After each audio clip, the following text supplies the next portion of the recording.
Compare. Did it just turn off? Okay. Who has contributed an expansive and rigorous study to our field in the form of his dissertation. I want to take a moment to provide some background on this webinar series, which is also today for the first time an in-person session, for those who haven't participated in a dissertation dish before. So the dissertation dish is a collaboration between the International Association for Research on Service Learning and Community Engagement, Lead California, and GivePulse. As I said, historically, the dissertation dish has strictly run as a webinar, so we're pleased today is the first hybrid in-person and virtual dish, and we hope to have many more of these in the future. And these presentations are meant for all audiences, from seasoned scholars to practitioners to graduate students. And we know that it's often folks who recently completed their doctorates who really have their finger on the pulse of contemporary scholarship in our field. And so we can learn so much from having these folks share what they're learning and how they're making meaning of the scholarship and the practice going on around them. These presentations serve to highlight some of the most recent research, create a way for journal editors and conference organizers to be exposed to potential presenters and article contributors, and to offer support and guidance for those who are in graduate programs. So we're definitely going to ask Christian to share some tips and insights from his process of doing his research. So far, we've hosted 13 Dissertation Dish webinars, and we've had over 800 unique individuals attend. And we're excited for you to join us today as we feature the dissertation of Dr. Christian Compare, postdoctoral researcher at the University of Bologna in Italy. He will be discussing his dissertation titled The Transformative Potential of Community Engagement in Higher Education, an analysis of service learning effects on students, communities, and institutions. His research builds on critical community psychology and focuses on civic engagement, sense of community, and youth empowerment. He is currently involved in research with youth from an intersectional perspective. Since its inception in 2016, he has been a member of the Bologna Service Learning team and has participated in several European Erasmus Plus projects on service learning, collaborating with international partners to promote educational innovation. He is currently an active member of the Italian Service Learning University Network. We are particularly pleased to feature Dr. Compare at this conference, as he is also the recipient of the Eyerslice Dissertation Award, honorable mention this year. So congratulations to you, Dr. Compare. For folks on Zoom, we're doing things a little bit differently because this is hybrid. So unfortunately, we won't be taking questions from our Zoom participants during this session, but Christian is going to share his email address. So if you have a burning question, you can hopefully reach out to him by email and get that answered. And then just to let everyone know, and I'll remind you again at the end, that we will be recording the presentation and sharing it back with you through Lead California's YouTube channel. And with that, I will turn it over to Dr. Christian Compare.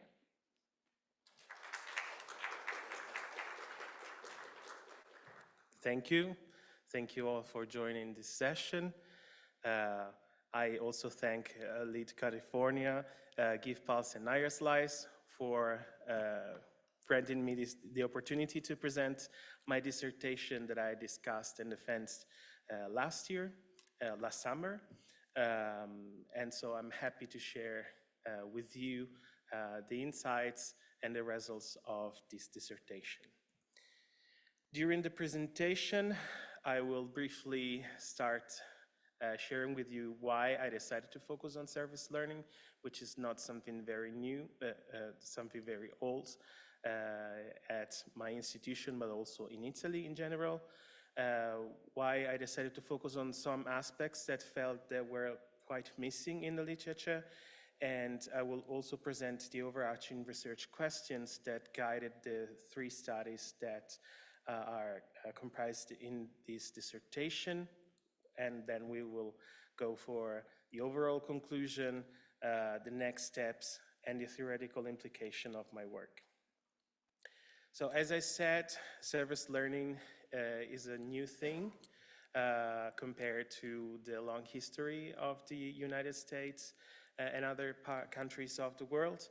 And when I first heard about it, it was 2016 at an HEIs meeting in Bologna.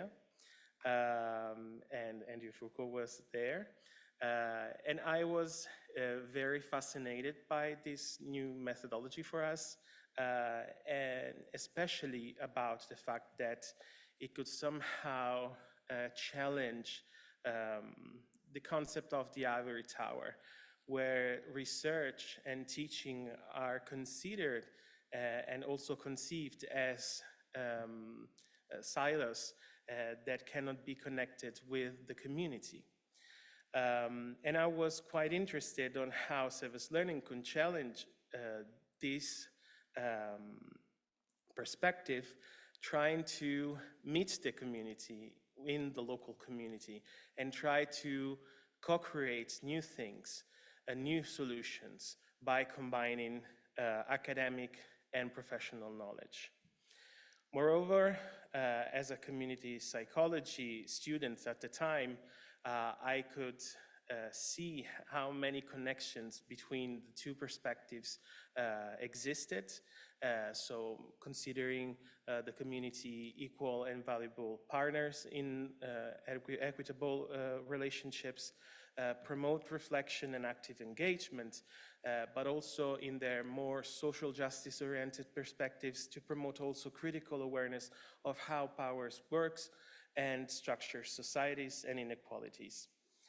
And of course, the last thing that is quite relevant was the emphasis on the process of change rather than just change itself. So I felt that I had to know more about this methodology, and I discovered many things. So the 4 foundational pillars, there is a reciprocity between the university and the community. Is not just about taking something from, but creating together something new, about the relevance for students, but also for community needs, the respect for community knowledge, and the reflexivity. I also found out that there are many actors, various actors involved in the process.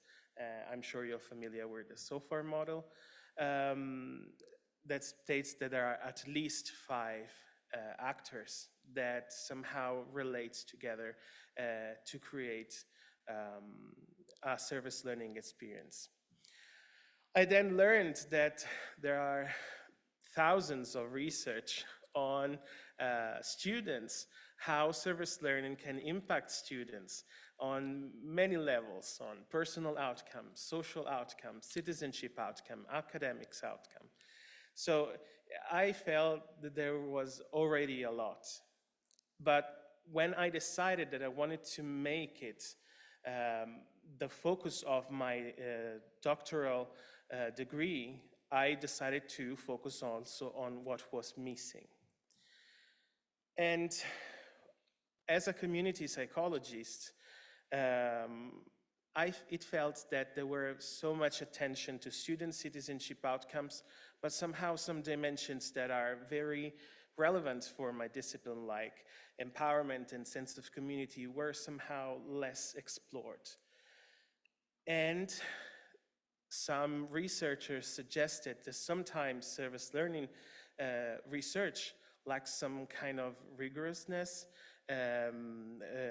and somehow they do not adopt very strong methodologies, or at least they do not share how they do research.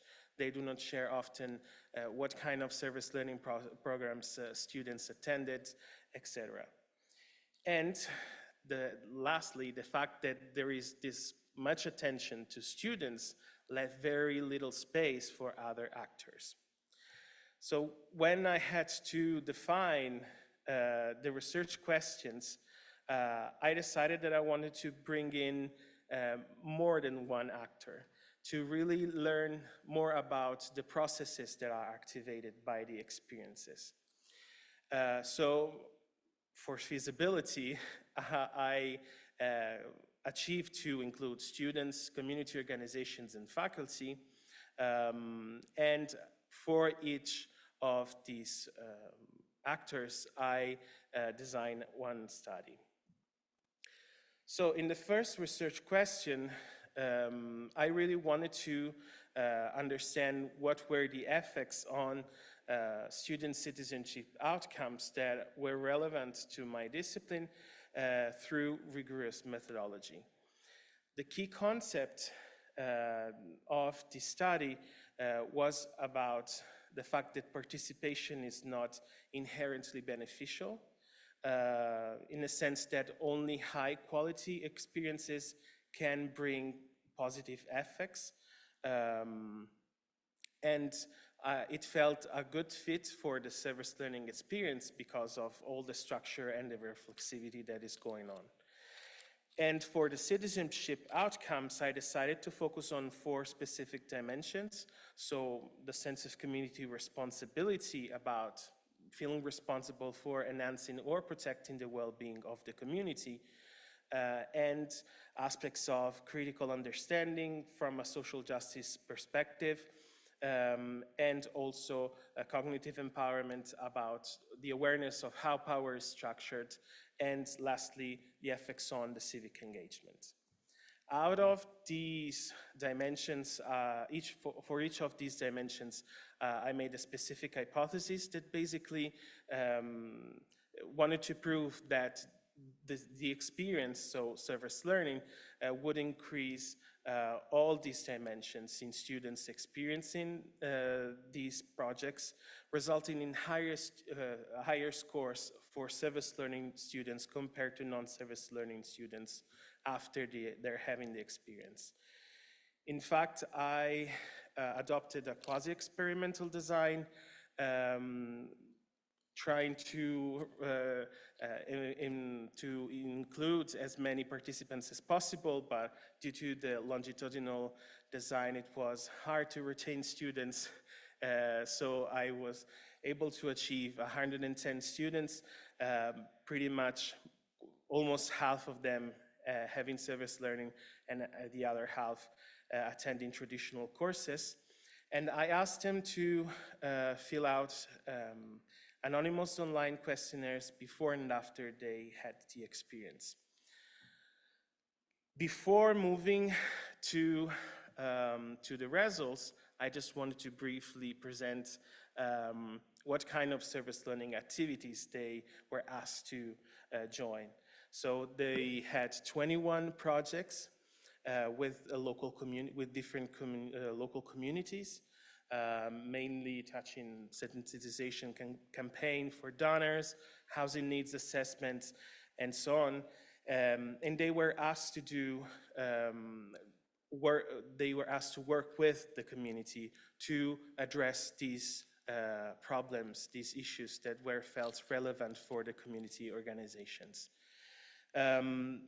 The programs that they attended lasted at least 30 hours, in the sense that students were asked to participate 10 hours classroom activities and at least 20 hours spent in the field, in the community field,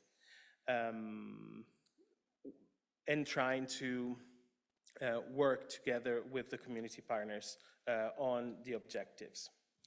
So moving to the core results, what happened was that about the quality of participation experience, the t-test showed that service learning students outperform non-service learning students, meaning that for them, the experiences that they were having felt higher quality because of the possibility to engage and to self-express, and also they felt that they had a contribution to what they were doing and in the achievement. But when comparing these two groups, before and after, what turned out was that there were no statistical significant differences between the two groups. And that opened a lot of questions that if I had more time, I would have expanded, but we will come back to this aspect a little later in the overall conclusion. Moving on to the second study about how service learning impact local communities from local community organizations' perspectives. The focus of the study was on their motivation to join the community university partnership, the levels of reciprocity, if there were any they experienced, this dimension of how and if this experience helped them to empower them from an organizational standpoint, and their thoughts on civic responsibility. These key concepts guided the research questions that then guided the interview guideline that I conducted with other researchers, asking 12 community partners from 4 different institutions, 2 in Italy, 1 in Spain, and 1 in Slovakia, to share their thoughts and insights on the experience they were having with the university. And the results show that for participants, there are extrinsic motivations. Of course, they are doing it for free. They are engaging with the university for free. So I think it's legit to also look for material benefits, like having additional resources to accomplish their missions and objectives. But they were also interested and guided by intrinsic motivations, just like being co-educators. This aspect was very relevant for the community partners. They expressed that they wanted to be co-educators because they wanted to have a say in the professionals of tomorrow and how they should be civic-minded. Regarding reciprocity, they expressed that service learning represented a valuable experience for them to give and take, not only at an exchange level, but they felt that they could influence the academic curriculum with their knowledge and their inputs, and also have some space to generate new things. And on this day, generativity dimension, it's really connected to the organizational empowerment dimension that in a way that service learning underpinned and sustained the possibility for community organizations to making their practitioners more responsive to user needs, also from intersectional perspectives with new inputs from the students, and also fostering the creation of new community networks to optimize existing resources. Because what happened was that community organizations sometimes work on the same issue in the same territory, and they are overlapping instead of integrating their resources. About the third study about involving faculty members, again, one of the key concepts of the key focus was motivation, why they decided to improve and integrate these activities in their courses. And another layer was the possibility to extend their faculty role beyond just knowledge production, but also trying to become actors of change through the work they are doing with the community and the students. And one of the aspects of the experience they have with their community was relevant to explore. I think that I didn't mention it before, but the community partners expressed also that they were feeling to be part of a community that promotes civic responsibility, and this sense of belonging was perceived as a meaningful dimension for them. So I was curious to explore if this community dimension was also existing in the experience of faculty. So I also wanted to ask them. As before, the key concept guided the research questions that guided the structure of the interview. Here I interviewed 22 faculty members from 18 universities of 14 different European countries. They were mainly from applied science and social science, but they were also from natural science, a minority. And what turned out was that they were very guided from extrinsic motivations, but they were more intrinsically motivated in a sense that they were looking for consistency between personal values and the work that they were doing, and the willingness to engage with the community and train students to be also good future citizens and not only good future professionals.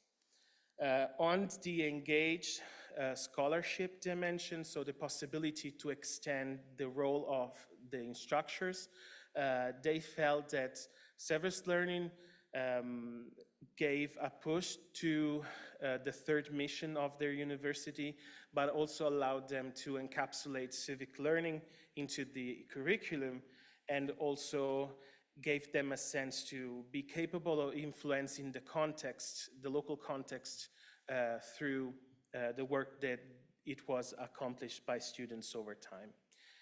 And also for them, this idea of community experience was relevant, and it translated in being part of national and international formal or informal networks. And it was perceived as a resource to continue their work, especially when their institutions were not didn't really pursue institutionalization processes. So what did this study add to the literature? The first study showed two mixed findings, in the sense that on the one hand, service learning proved to be a higher quality experience for students, for letting them be more active. But on the other hand, it showed no statistical significance between the groups. And this opened, as I said before, lots of questions on how we ask students about their learning, about their competences, and also the appropriateness of the methods we use to ask students these dimensions.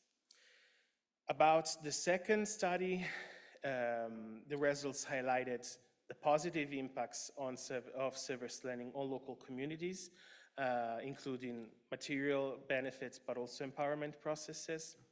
And the reciprocity and respect were identified as key to maintain the partnership alive. And on the third study, service learning proved to be capable of making faculty feel active citizens while doing their academic work. And also to have like a sense of meaningfulness of the activities they are doing. For these results somehow guided me to identify potential areas for further research. So having larger samples to overcome the limitation of the first study, and identifying cultural contextual factors that may influence the effectiveness of service learning in different regions or to just question how we do research in service learning and the methodology that we use. Try to, as much as we can, integrate, even if it takes more additional effort, mixed method design, so to have a triangulation of data.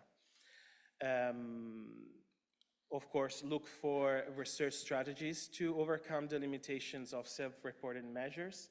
I didn't mention it, but they were all self-reported questionnaires, psychometric scales that students were asked to fill out. Trying to learn from or to bring in some part of the participatory action research processes.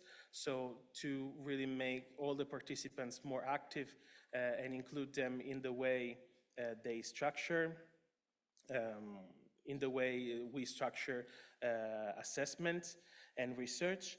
And lastly, investigate if the cultural context make a difference. Of course it does, but the extent to it does it. And also to understand the potential uniqueness or transferability of these results. On the theoretical implications, that were the very last thing that I reflected on during my PhD, I felt the need to go back from where I started. So I wondered if these 4 foundational pillars were fully including all the aspects that are relevant to make a service learning experience and of course, these are hallmarks of the experience, and I wouldn't dare to change them. But it felt like there was like a little bit of space for integration. So I attempted to introduce a 5th R, which is the relatedness R, that it's connected to perhaps all the arrows of the SOFAR model. So the structure of how all actors are interconnected, and the extent to which being aware of this interconnection sustain and foster service learning processes through all the layers of institutional, organizational, and community. And also the possibility to really understand that service learning is not something that takes place only in one part of the whole process, but have a more multi-level and ecological perspective on it. Recognizing also that it's hard to create and maintain relationships because humans are complex, but the relevant thing is to take care of that complexity. And lastly, the relatedness is also connected to this idea of sharing objectives, but also sharing values, practices, and visions to ensure that you are moving towards the same aim. These as a coping strategy to address challenges when they arise, but also as a potential transformative asset to facilitate institutional recognition. That is something that in Europe we are still struggling. So all the 3 studies became 3 published papers. So if you want to take a look at them, if you are willing to know more about how I conducted my research or other things, this is my email. So thank you for your attention.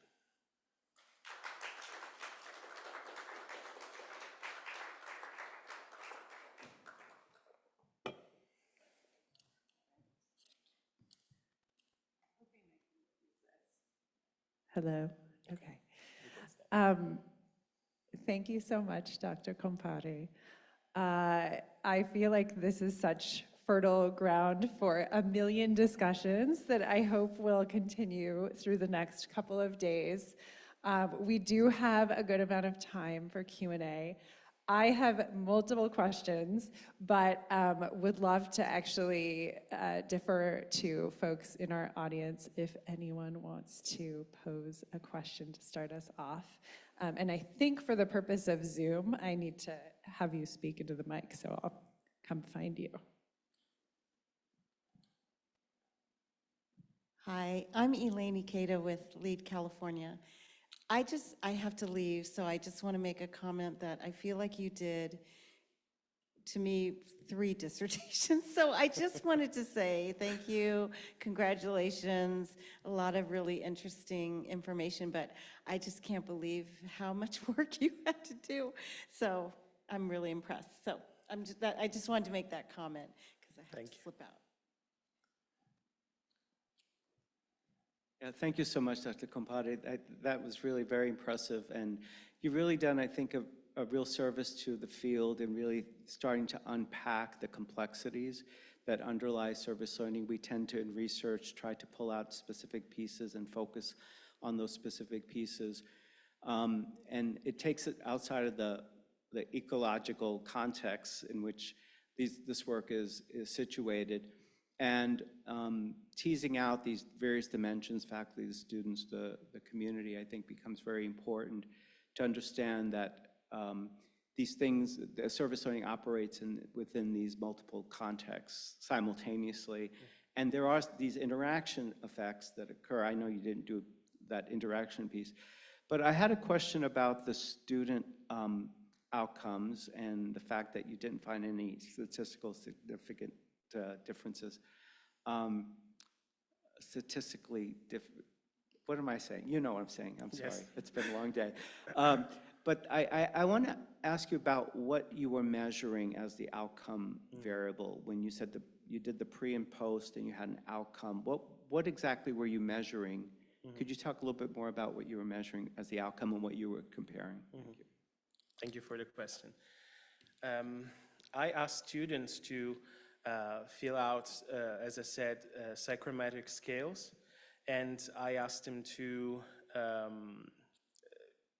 answer close-ended items regarding the extent they were willing to be there for the community when the community needed it, or if they perceive that certain minority groups have struggles more in life than other groups. So the questions were really about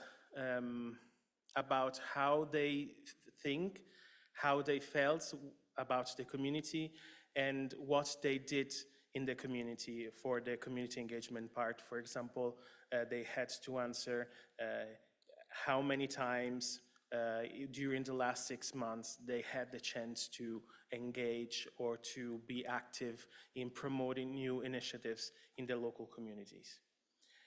So the point, the outcome would have been to see if service learning had a positive effect in making these behavioral attitudes and beliefs more stronger than it was before the experience. And one of the things that I concluded from these unexpected results was that probably students might have been more aware of what it really takes to be there for the community when it needs. And what does it mean to be active in your community and the efforts that is behind that being active. So I think that in a way, and I'm very, it felt like a missed opportunity for me because I had most of the dissertation during the pandemic, and the point. And I was very curious to have like a follow-up focus group with students, but it wasn't possible because there were no time, and I had a strict schedule for the PhD deadline. So I'm still wondering what those students would have said about those results, because that was also that was really the ultimate outcome I was looking for, but I had to stop one step before. Thank you very much. That's very, very enlightening. So I think the one thing that I think could be really useful is to sharing your instruments, because I think when you're talking about replication, being able to use some of the same instruments if they were designed for specific populations or particular dependent variables that we're looking to achieve or measure. But one thing that, a couple of things that you mentioned, one was this notion of seeing sort of students realizing after the service learning experience, and we see that in some of the research where students have certain attitudes that they think are very positive, and then you know, towards understanding difference and these kinds of things, and then they actually do service learning, and the scores actually go down, and then we say service learning doesn't work because the scores are going down, when in fact that's a positive outcome. But do you think that this is, because you had several different countries involved, do you think that those cultural differences play into this, or what's your assessment of how those cultural contexts may have played into it? I know your sample was, you know, not as robust as you wanted it to be, but.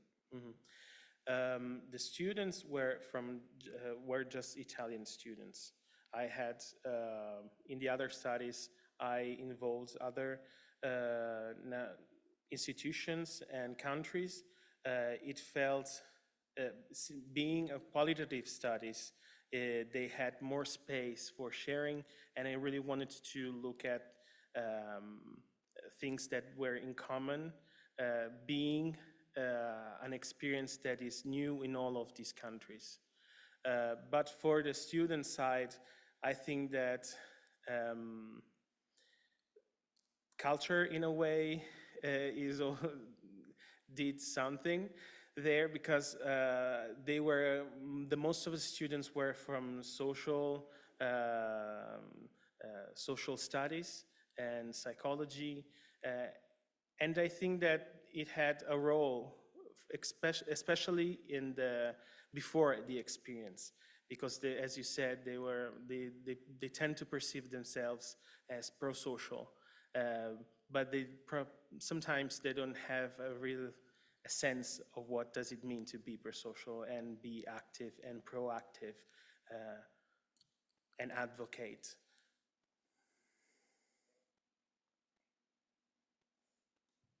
Other audience questions? Do you want to ask yours? No, go ahead. Okay. Hi, Dr. Compare. I'm Rick Battistoni from Providence College. This is a fantastic study. Thank you so much for sharing it. It's got so many dimensions to it. I want to kind of follow up what Andy asked about students. It sounds like you could have many different hypotheses about why the students didn't gain as you might have expected. You offered one that maybe being out in the community made them realize that they weren't there yet, and that the bar was higher than they could meet in their current circumstances, their current age or whatever. You could also say that this was a very small intervention, a short-term, 20-hour intervention, and so maybe we shouldn't expect that it would have that kind of impact. So I really think you're right that that something, a more qualitative approach to allow the students to define for the researchers what the impact was and how they think about their citizenship after it would really be helpful. But I think there are so many different things you could say about. You also could say that the control group had pro-social attitudes coming in, and so there wasn't that much difference. So yeah, there's a lot there, but I think this is a fantastic study. Congratulations. Yeah. Thank you. I agree that there are tons of possible explanations, and in fact, the first study The first article is basically the discussion. It's all in terms of, okay, there are no significant differences. Let's try to make new hypotheses of why it didn't work out. One of the things was the time. Even if some research says that even 10 hours of community fieldwork is beneficial, others from Spain, for example, said that not even going to the community, but just attending service learning classes is beneficial. So I see completely your point, and I agree with you. Is one of the shortcomings of the structure, but I completely agree. And there are many more. For example, there might have been a ceiling effect. They were so good at those in those dimensions that there were no space for improvement, or that, like the Dunning-Kruger effect, the more you are competent, the less you feel competent. So when they really engaged, they earned competence, and they were more critical in answering questions. So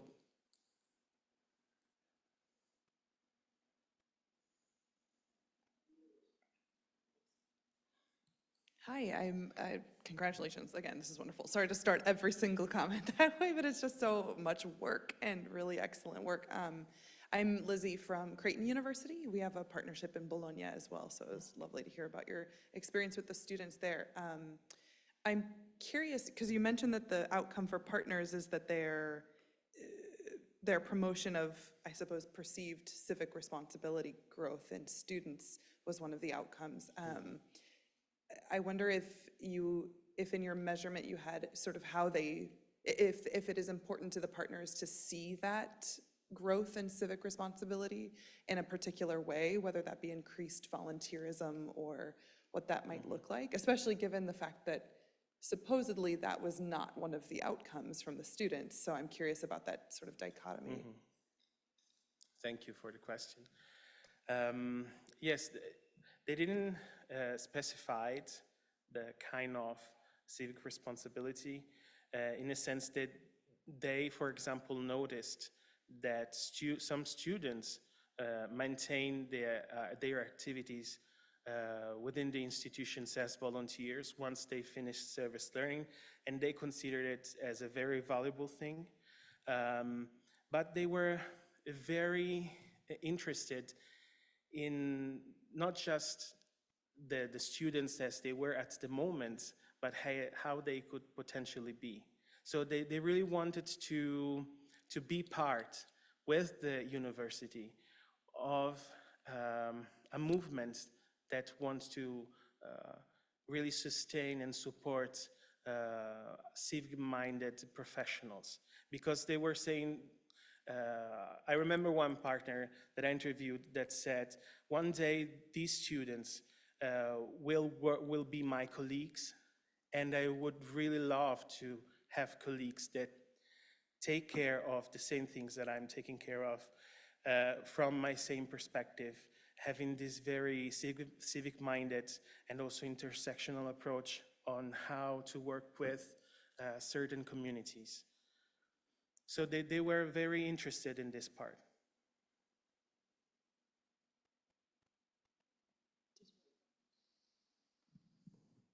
I apologize, I came in late. Having looked at service learning research for a long time, I see one of your studies where you talk about semester-long service learning. One of the problems that seems to be apparent in doing service learning research is defining service learning. In a semester-long course, did you compare courses where students worked 3 hours a week with a group that somehow didn't have the service learning, and a group, maybe we had programs at UCLA a long time ago where students spent 15 hours a week in the community. We couldn't find any comparison groups in traditional classes. Were you able to, following up on some of the comments, make comparisons where students spent an equal amount of time or a significant amount of time in the service learning experience itself with your control groups? I don't know if Thank I'm you being for the very clear, question. sorry. It was one of the many things that, of the many self-critiques that I made in the study. As you said, it's not more about a control group, it's more a comparison group because, of course, students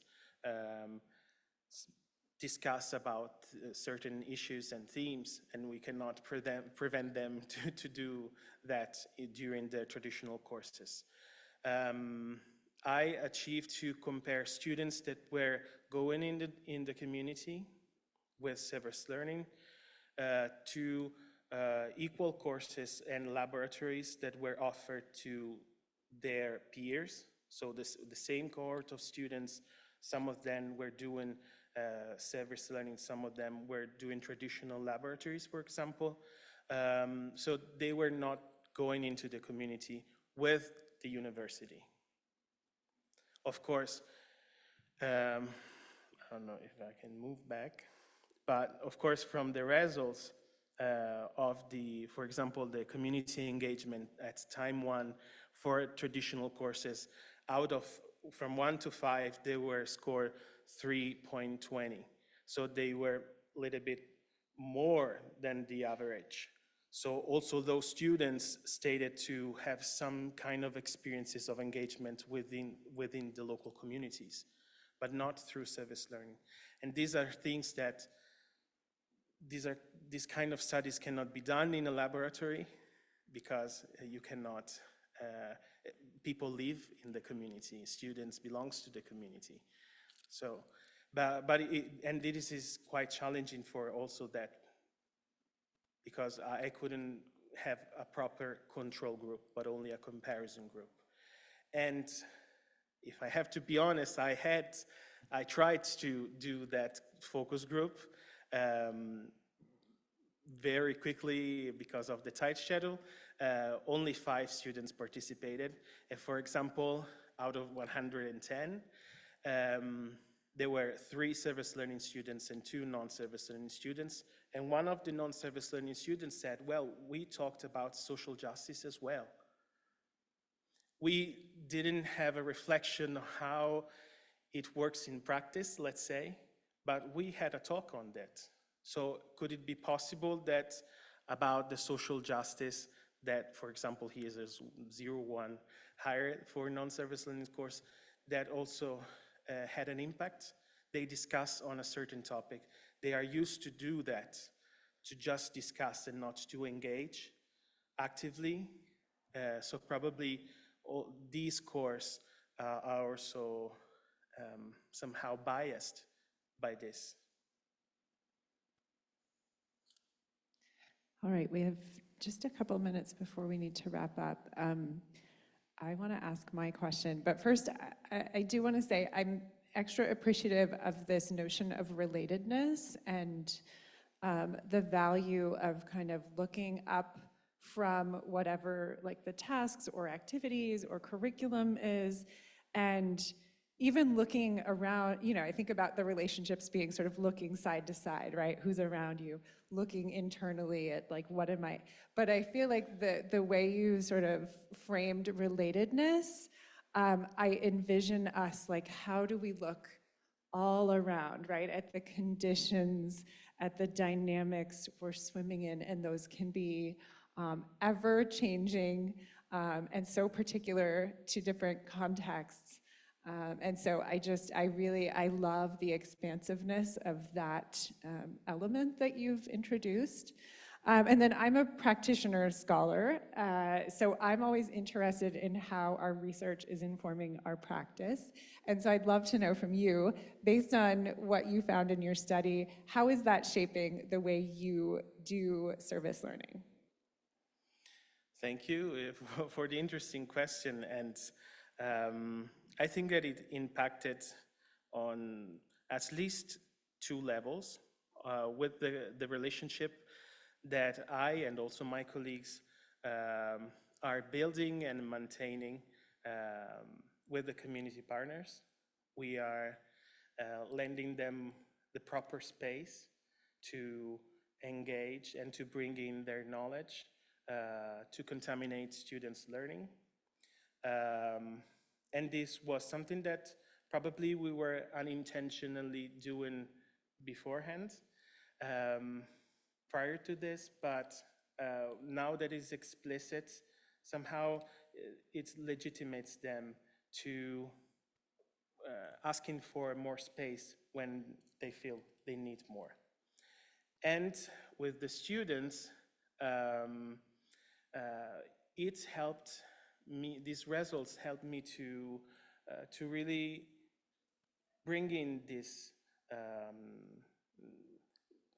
aspects in the reflective sessions that we have with the students. So really make them thinking about the process of change rather than change itself, in a sense that I'm asking them to always reflect how they were before the experience. And for example, these unexpected results inform the way we are actually doing the post-evaluation, because we ask students all close-ended questions, but also open-ended questions, asking them if you had to think on how you were before you started, do you think that the experience had an impact on this dimension? And do you think that this impact will change the way you do things and how you engage with communities? And this really opened new reflections with students that shared more about somehow also the disconnection between the starting expectations, what they found, and these attitudes towards unexpected results. I'm trying to also share it with students and look for the good side of unexpected results. And sometimes those students turn out to report at the end that they had the best experience out of the group, because they had that critical moment that gave them the time and the space to reflect on what wasn't working between the expectations and what they were doing. Okay, so if you are itching to have more conversations, maybe we can all find you at meals in the next couple of days or in between sessions. I want to thank you again, Dr. Compare, for a thoughtful presentation on your recent dissertation and for prompting deep thinking about the nature of community-engaged learning outcomes. So let's all do one more round of applause. And then before we wrap up, again, just reminding you that we're recording this webinar and it will be on Lead California's YouTube channel. And then also, as you can see up here, we have another dissertation dish, which will be virtual, and that's January 14th, 11:30 to 12 p.m., or that's not the right time, 11:30 to 1 p.m. Pacific, and it'll be featuring Dr. Rachel Brand and her dissertation research study, Students as Co-Researchers Using Participatory Action Research to Address College Food Insecurity. So more info will be coming, including the registration link. And then just before we conclude, I want to thank the Dissertation Dish Planning Committee, Elaine Ikeda, who had to leave early, but also her colleague Piper McGinley from Lead California, Brian Halderman from Give Pulse, who is running our Zoom and has done a lot of the tech work behind the scenes, and then Tiana Nobile from IRSlice and Matias Flores-Gonzalez from our IRSlice Graduate Student Network. And then again, just want to thank you for being willing to be featured today, and thank you all for being here. Enjoy the evening.